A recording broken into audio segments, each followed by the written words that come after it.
I promise you, like, cross my heart, hope to die, stick a needle in my eye. It's going to be so much easier to write emails to your list and to market yourself in general when you know exactly who you're talking to.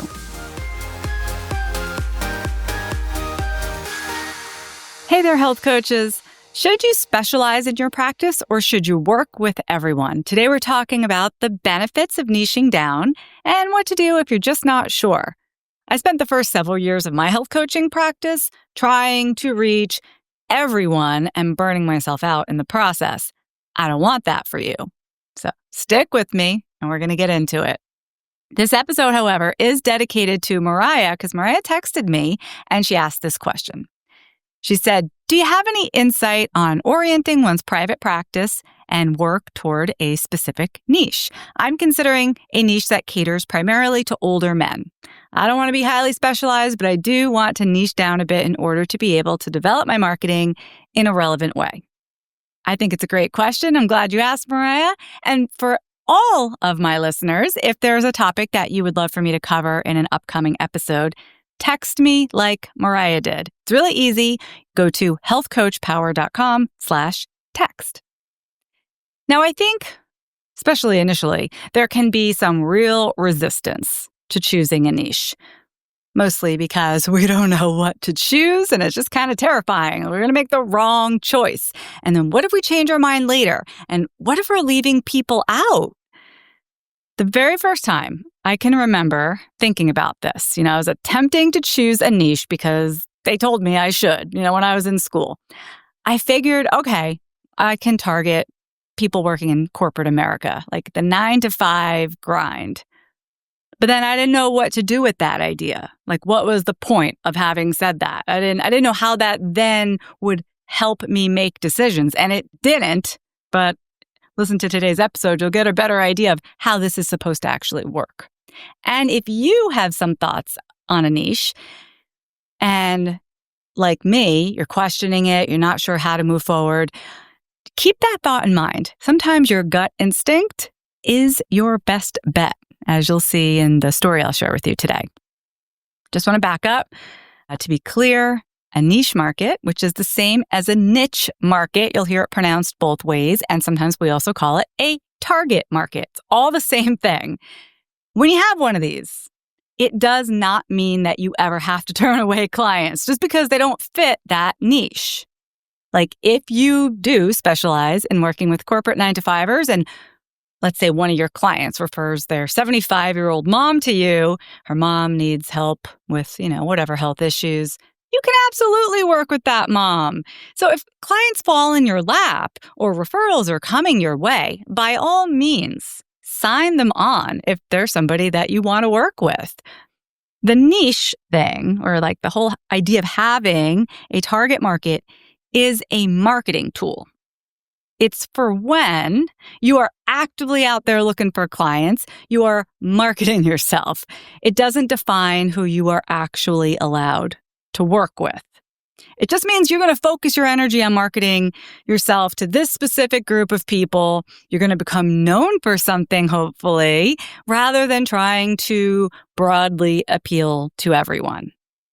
Like, for example, this podcast is for health coaches. Yep, you got it. Not life coaches. Well, life coaches are welcome to listen, not personal trainers. Personal trainers might be tuning into. We're not here to talk to all health professionals. We're here to talk to health coaches about the business of health coaching, and that's probably why you're here. That's why you're listening. That's why you're watching. You're either a health coach or a nutrition coach or something very similar, right? So this show makes perfect sense for you. See where I'm going with this? We'll use another example.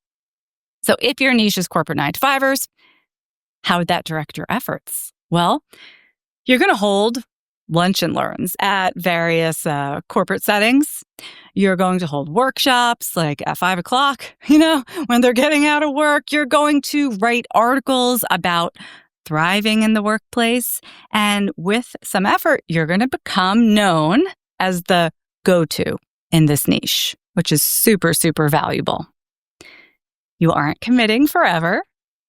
You're choosing a direction to focus your energy on for now because you, like me, we're human. We have the same 24 hours in every day. You're a solo person running your own business. You can only do so much. It is easier to get known for one thing than for all the things. I'm tired just thinking about it. So I hope that takes away a little bit of the fear. You are not pigeonholing yourself. This doesn't have to be forever. You're simply giving yourself a chance to shine in a particular area because health and wellness is a really saturated field. It's easy to get lost in the sea of various health and wellness practitioners. This is a way for you to stand out. You want to be a big fish in a small pond. You know what? Even though I floundered around with what my target market would be as a health coach, and I didn't commit to those corporate 9-to-5ers, it's very close to where I ended up later. I just wish I had gone with it in the beginning. But instead, I was out there, probably like you, chasing every single different opportunity, nearly burnt myself out trying to be everything to everyone and do all the things. So if you're listening, you're watching to this, I want you to write down for yourself what niche or target market is coming to mind first for you. What pops into your head? What group of people are you already feeling drawn to who struggles with their health? That's kind of important since we are health coaches. And maybe, just maybe, you can cut straight to that instead of going in circles like I did. Maybe. I wish that for you. So here's what happened. In my case, I started my health coaching business in 2009. I first thought I would target those 9-to-5 corporate employees. I did some corporate workshops and they went well, but gosh, I also like the idea of maybe targeting yogis because I was super into yoga back then. So I tried that too.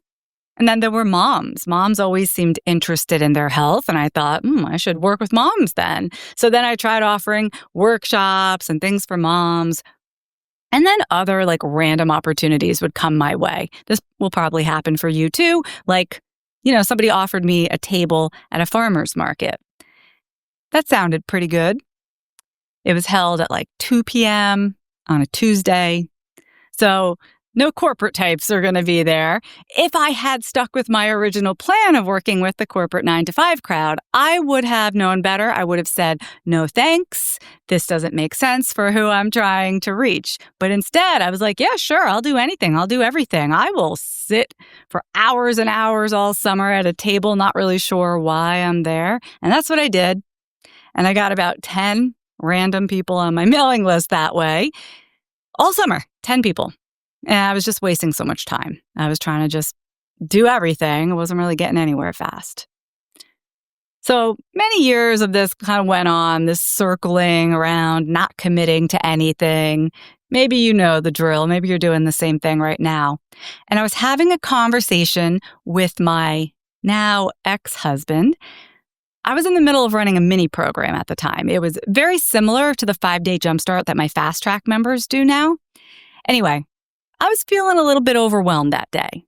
It was one of those good problems. I had a decent-sized group, and everyone was super engaged. Again, a good thing.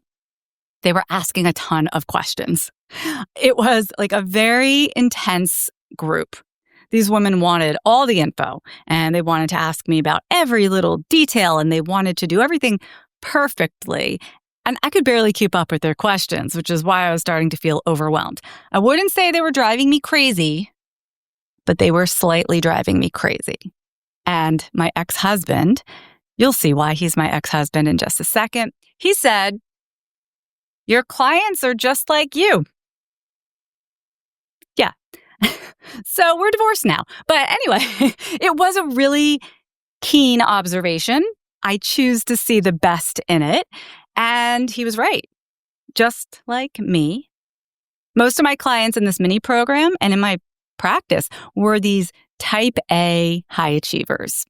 And, I started thinking about all the clients I had had through the years, whether they were young or old, or they worked a 9-to-5 job, or they definitely didn't, or they were trying to lose weight, or they were dealing with who knows what. I had so many various clients through the years. But all my best clients, all my favorite clients, they had this type A thing in common. And that's why we got along so well. That's why we kind of gelled in a coaching relationship. Like we loved color-coded spreadsheets and to-do lists, and we never miss a meeting because we live and die by our highly organized calendars. We like to do everything exactly right. That's just what it means to be a type A. If you know, you know. And these clients, I'm sure this won't come as a surprise, they were all suffering from different health issues. But again, looking at it through this lens, I was like, oh my gosh, all of these health issues that clients usually came to me with, a lot of stress-related symptoms, a lot of HPA axis dysregulation, if you will. And it was all very, very much aligned with my own health journey. It's kind of a similar thing that I went through that led me to health coaching in the first place. And boom, it was like the lights came on and my niche revealed itself to me.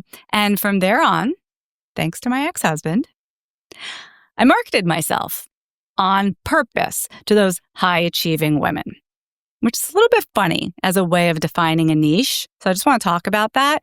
Sometimes we define a niche based on age or life stage. You could say young adults, millennials, retirees. That's one way to slice the pie, when it comes to just narrowing in on one particular segment of the population. Sometimes we define a niche based on profession, like teachers or accountants. And sometimes it's about a particular health issue, right? Like maybe you work with clients who have type 1 diabetes or celiac disease, or it could be a religious affiliation. You only work with whomever. You can define your market so many different ways. Maybe they all have the same hobby. You work with salsa dancers. Any of those could make for an excellent niche. But defining a niche by personality type, I'd never heard of that before, and I don't even recommend it necessarily. It is a bit harder. All right, if you come to me, you're like, Michelle, I listened to your podcast episode. Thanks so much for talking about niche markets. I'm going to choose, my niche will be happy people. What I would say to you, what you need to think about is where would you find these happy people? Are they at the Happy People Club? So I had that same quandary, okay, I want to work with these type A women. I do really good work when I find them, but where in life, literally where in the world could I connect with type A high achieving women? And that basically brought me back around the horn to those 9 to 5ers, or in this case, more like 9 to 8ers or 9 to 9ers, women who had those kind of jobs. So maybe go with your gut. Like I said, I ended up right where I started. If you can think of a group of people who you really understand, who you have something in common with. And, that's not necessary, by the way, that you have something in common with them, but it sure helps. So that is a good place to begin. And if you know where to find them, if you can at least think of a handful of places that you could find this type of person, and again, they have a health problem that they want to solve, this could be a very good niche, at least to start with. So if you're not sure, here are 3 questions that could help. And tell us in the chat, if you're watching on YouTube or Facebook, who do you enjoy working with? That could be formally, you've had coaching relationships with people and there are some that you enjoyed more than others. It could be just informally when you're helping people. Health coaches are always doing this informally, talking to people about their health. Are there particular types of people that you just enjoy more? For example, I've worked with both female and male clients. I enjoy working with female clients better. So there's that. Next question, who seems to get the best results? Because if that coaching relationship is working well, not always, but chances are that means that the client is moving forward. Everybody's happy. And then third question is, who are you naturally attracting already? Who's knocking on your door? Which of your friends is I want to pick your brain. I know that's annoying, but it does show you that certain people are already attracted to what you're doing. So pay attention to that. You want to swim with the tide, not against it. And I have a simple formula to help you define your niche. Like earlier I said, you could tell me that your niche was happy people, and that would be difficult as discussed, but it's still only half of how you would define any niche. So the way I want you to think about your niche is that you help. You could say, I help, and then define that specific type of person, even if it was happy people, which hopefully it's not.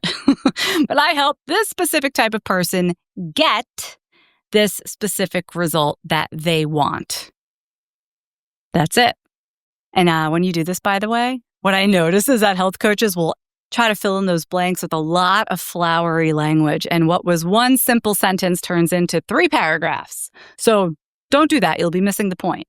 You want to fill in those blanks with as few words as possible. No fluff. We need a concrete demographic detail and a specific health result that they're after. So Mariah, remember, she texted me the question that inspired this whole episode, and she said that she's considering a niche that caters primarily to older men. So if we were to flesh that out, if Mariah were here with me, we'd want to make this a more usable target market. So we'd want to say something like, I don't know what she means by older men. Is it over 50? She could say, I help men over 50 get more energy. Then we know who they are and what they want. Or maybe it's like, I help retired men get strong and lean. It's just ideas here. I don't know what she has in mind or what she has heard from this population about what they want. Maybe it's something like, I help men 60 plus get their blood sugar under control.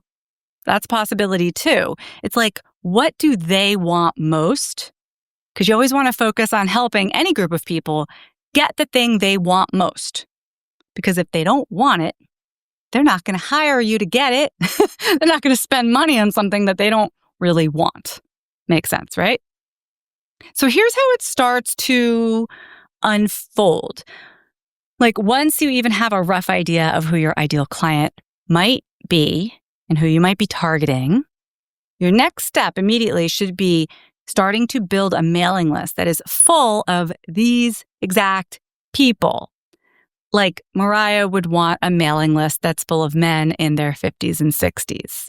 And that's where the List Growth Lab comes in. It's my brand new workshop to help health coaches grow an audience, build that list of the right people, turn that list into paying clients.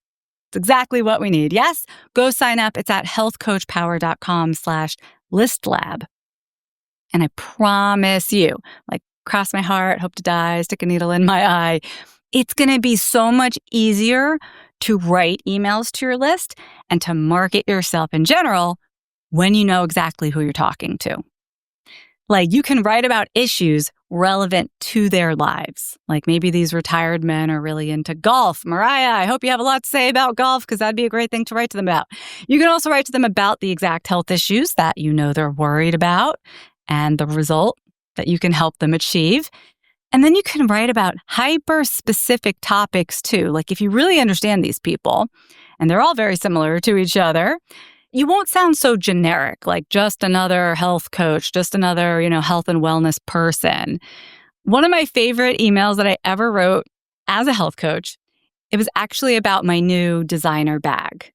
And my audience loved it. I got so many replies, and I was able to write about something that was kind of fun. It wasn't like the expected, drink more water, eat more vegetables. I wrote about this bag that I had purchased, and I was able to draw a parallel between investing in a good bag and investing in your health. And that made a lot of sense to these women. So when you choose a niche, and you talk to them about the things that they care about, even if it's a handbag, marketing, it becomes more simple. It becomes more focused. I think you can have more fun with it. And gosh, I know, I'm just listening to myself throughout this entire episode, and I know some of you are like, but I don't know. I just don't know, and now I'm stuck because Michelle says that I should have a niche. Listen, it is possible to move forward in your business without a niche. I'm always going to encourage action over thinking yourself into a knot any day of the week. So look for clients, run programs, offer freebies, do all the things. Do it with or without a specific niche in mind, but it will be less effective, right? It will be more effective when you are targeting one particular group. But better to go broad for now and do stuff than to just do nothing and shut down, okay? Promise? Also, if you're like, I'm not sure, once again, your niche is not forever and it doesn't have to be perfect. Maybe it's still a bit broad right now.